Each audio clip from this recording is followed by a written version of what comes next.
केजरीवाल जी, मुझे याद है बिजली के खंबे के ऊपर चढ़ गए थे। आपका पैसा उनके जेब में जाता है। अदानी और अंबानी, उनका टैक्स खत्म होता जाता है, कम किया जाता है, आपका टैक्स बढ़ता जाता है।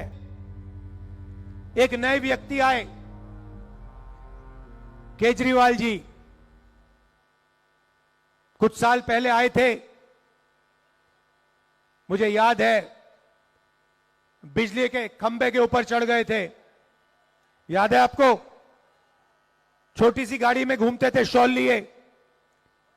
आजकल वही केजरीवाल जी शीश महल में रहते हैं, ऑटोमेटिक दरवाजे हैं, बटन से चलते हैं। और जिस व्यक्ति ने कहा था कि मैं दिल्ली को साफ करूंगा, भ्रष्टाचार मिटाऊंगा, यमुना में स्नान करूंगा, यमुना का पानी पीऊंगा, उसी व्यक्ति ने आप सबके सामने शराब का सबसे बड़ा स्कैम, सबसे बड़ा भ्रष्टाचार किया। पूरा देश जानता है। केजरीवाल जी सोचते हैं कि देश नहीं समझता है, देश नहीं जानता है, मगर सच्चाई यह है कि केजरीवाल जी, सिसोदिया जी ने दिल्ली में भ्रष्टाचार किया है। यह सच्चाई है। झूठे वायदे किए।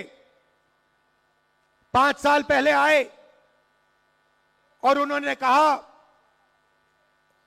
यमुना में मैं जाके नहाऊंगा, यमुना का पानी पीऊंगा।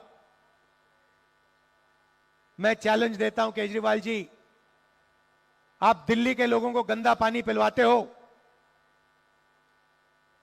यमुना जी का पानी छोड़ो, यहां जो पानी मिल रहा है उसी को पी के दिखा दो।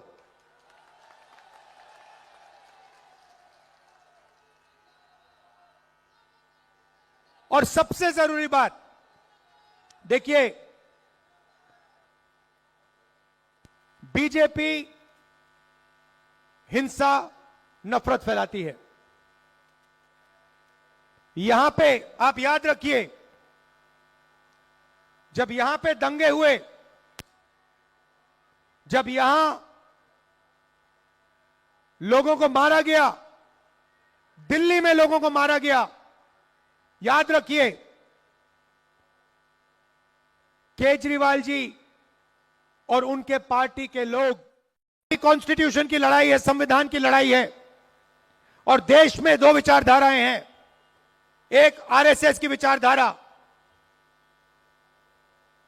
और दूसरी कांग्रेस पार्टी की विचारधारा। एक विचारधारा जो संविधान को खत्म करना चाहती है, जनता को बांटने का काम करती है, नफरत फैलाने का काम करती है, और दूसरी विचारधारा जो इसकी रक्षा करती है, नफरत को मिटाती है। हमारे जो सबसे बड़े नेता थे महात्मा गांधी जी, आज उनकी हत्या की गई थी। हत्या क्यों की गई? क्योंकि वो नफरत के खिलाफ खड़े थे, भाईचारे के लिए लड़ रहे थे,